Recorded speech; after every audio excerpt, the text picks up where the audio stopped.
जय हिंद। सर, मेरा नाम आदित्य मिश्रा है। मैं मध्य प्रदेश का रहवासी हूँ और मध्य प्रदेश का आर्डर मुझे अलॉट हुआ है। सर, मेरी फील्ड ट्रेनिंग इंदौर में हुई। सर, मैं अपने फील्ड एक्सपीरियंस को खाकी वर्दी, जो इसको हम बड़े गर्व से पहनते हैं, उससे जोड़ के देखता हूँ। सर, मैंने एक बड़ी अहम चीज़ सीखी कि ये सिर्फ एक कोई भव्य परिधान नहीं है, परंतु अपने साथ जिम्मेदारियाँ और उत्तरदायित्व भी लेके आता है। सर, कोरोना एक ऐसी असाधारण चुनौती थी जिसने हमें भी और बाकी सभी फ्रंटलाइन वॉरियर्स को एक काफ़ी बड़ी चुनौती दी। सर, मैं खुद भी संक्रमित हुआ और बहुत शुरुआत के दिनों में, और भाग्यशाली रहा कि सकुशल वापस आ पाया। सर, मेरे फोर्स के कई लोग ऐसे थे हमारे जो इतने भाग्यशाली नहीं थे, ना अपने घर लौट पाए। सर, उसमें एक अहम चीज़ जो मुझे समझ में आई कि सर, जब भी इतनी कठिन ड्यूटी करते हैं, अपने घर परिवार के बारे में नहीं सोचते, अपने स्वयं के सेहत के बारे में नहीं सोचते, तो उनके मन में कहीं पीछे एक विश्वास होता है कि अगर हमें कुछ हो जाएगा तो उसके बाद सरकार तथा पुलिस विभाग हमारे परिवार की देखभाल करेगा। सर, मैंने अपनी आंखों के सामने हमारे इंस्पेक्टर थे देवेंद्र चंद्रवंशी जी, उनको जाते देखा है। तो सर, तब से ही मुझे लगा कि हम अब जब भी इस लीडरशिप रोल में जा रहे हैं या कर रहे हैं, तो ये हमारी जिम्मेदारी बनती है कि हम उनके इस विश्वास को जगा के रखें। सर, मैं अपनी बातों को अंत करूंगा 4 लाइनें जो देवेंद्र चंद्रवंशी जी की एक पसंदीदा कविता की हैं। मैं खाकी हूं, दिन हूं, रात हूं, सांझ वाली बाती हूं, मैं खाकी हूं। होली में रमजान में, होली में रमजान में देश के सम्मान में अडिग कर्तव्यों की अविचल परिपाटी हूं, मैं खाकी हूं।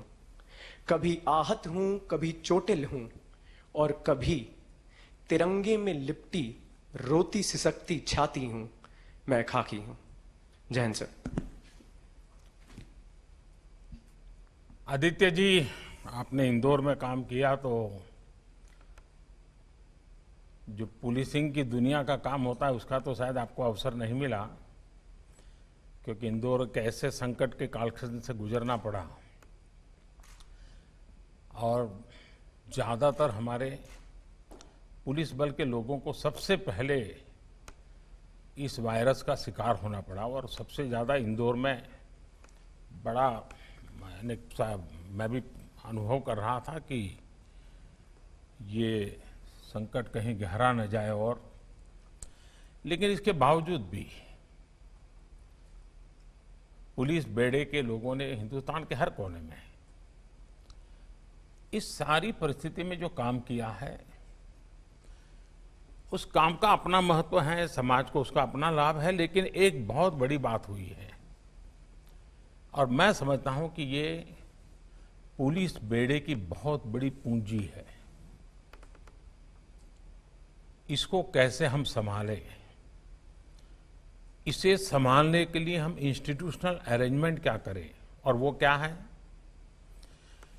हिंदुस्तान के सामान्य मानवी के मन में पुलिस मतलब डंडा, पुलिस मतलब तू मैं, पुलिस मतलब जुल्म, ये बाय एंड लार्ज छवि बन चुकी थी। इसका मतलब ये नहीं कि समय समय पर पुलिस ने मानवता के काम नहीं किए हैं। और मैं तो मानता हूं कि शायद हर पुलिस थाने में डेली 5-10 काम तो ऐसे होते ही होंगे जो मानवता की दृष्टि से बहुत अहमियत रखते हैं। लेकिन इसका कभी कलेक्टिव इंपैक्ट समाज जीवन पे आया नहीं। छुटपुट घटनाएं बनी रही। कोरोना के कालखंड में देश के हर कोने में खाकी वर्दी के लोग जब गीत गाते हैं, गीतों के द्वारा लोगों को शिक्षित करने का प्रयास करते हैं, खाकी वर्दी के लोग फुटपाथ पर बैठे हुए लोगों को खाना पहुंचा रहे हैं, पानी पहुंचा रहे हैं, खुद रिस्क लेकर के कोरोना के मरीज को ले जाते हैं, ये दृश्य देश ने देखे हैं। एक मानवीय चेहरा हमारी खाकी वर्दी का लोगों के मन में स्थिर हो चुका है। अब हम लोगों का जिम्मा है कि कोरोना वायरस के संकट के काल में भी जिस प्रकार से खाकी वर्दी का जो भीतर पड़ा हुआ मानवता का अंश था, जो कभी कभी टुकड़ों में दिखता था, वो एक संगठित स्वरूप में नजर आया है। ये बहुत बड़ी पूंजी है। मैं तो चाहूंगा कि हर पुलिस थाने में, वहां की स्कूलों के माध्यम से, कि कोरोना के कालखंड में हमारे इलाके के पुलिस के लोगों ने कैसे मदद की, हस्तलिखित अंक तैयार करें, थाने को आकर के भेंट दें। आप देखिए ये विरासत बन जाएगी और देश भर के हर पुलिस थाने से वहां पर कोरोना काल में मानवता के जो काम हुए हैं उसको अगर हम लिख लें, फिर उसको ऑनलाइन व्यवस्था करें, आप देखिए ये एक आपकी बहुत बड़ी अमानत बन जाएगी। और फिर पुलिस विभाग में पुराने लोग होंगे वो भी, जो नई पीढ़ी होगी वो भी, और भविष्य की पीढ़ी होगी भी, उसको भी लगेगा कि मानवीय व्यवहार की ताकत बहुत बड़ी होती है। और मुझे विश्वास है कि इस कोरोना कालखंड में आप लोग, क्योंकि उसी समय आपको फील्ड में जाने का मौका मिला, लेकिन आपके सामने वही काम रहा। आप उसमें से जो अच्छी बातें हैं लोगों को पहुंचाएंगे, और खाकी के प्रति गर्व होना ये बहुत अनिवार्य है। खाकी से रौब नहीं, खाकी से गर्व होना चाहिए। खाकी के सम्मान को मैं कभी झुकने नहीं दूंगा। जितना भाव मेरे मन में तिरंगे के प्रति होता है, वैसा ही भाव मेरे भीतर मेरे यूनिफॉर्म के लिए भी होना चाहिए। और ये आप देखिए इतनी बड़ी ताकत बन जाएगा, तो मेरी आप सबको इस विषय में तो बहुत शुभकामनाएं रहेगी।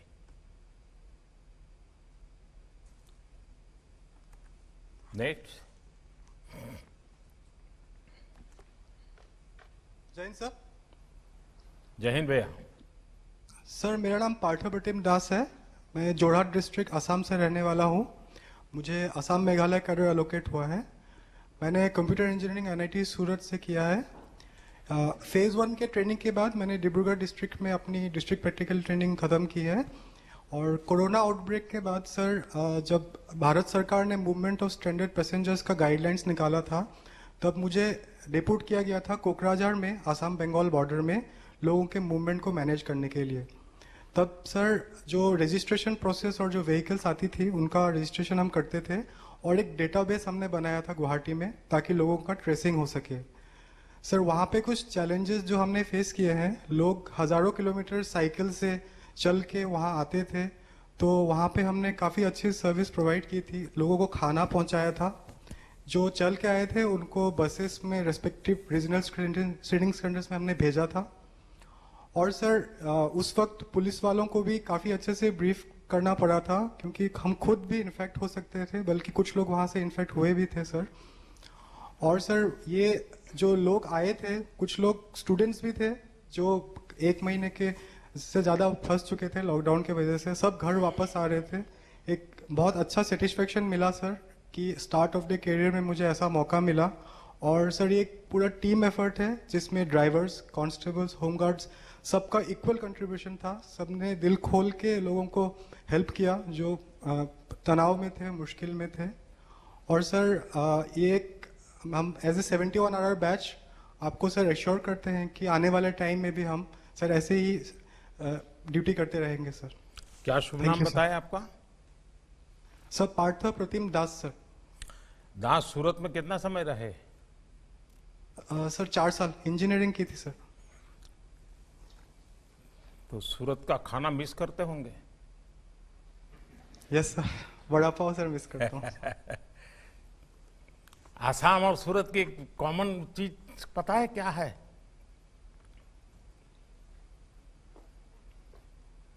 सर इतना ध्यान में सर ध्यान नहीं गया। नहीं। देखिए असम के लोग स की जगह पे ह बोलते हैं, और सूरत वाले भी स की जगह पे ह बोलते हैं। वो पैसा नहीं बोलते, पहिया बोलते हैं। जैसे आप असम को अहम बोलते हैं, तो वे भी स को ह बोलते हैं।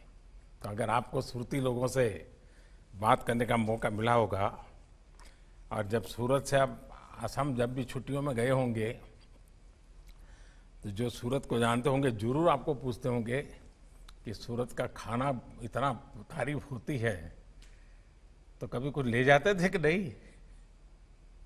कुछ कुछ ले जाता था सर, खाकड़ा, एक पापड़ी, ये सब लेके जाता था सर घर पे। देखिए, आपने सही कहा। आपको जाते ही एक जो प्रवासी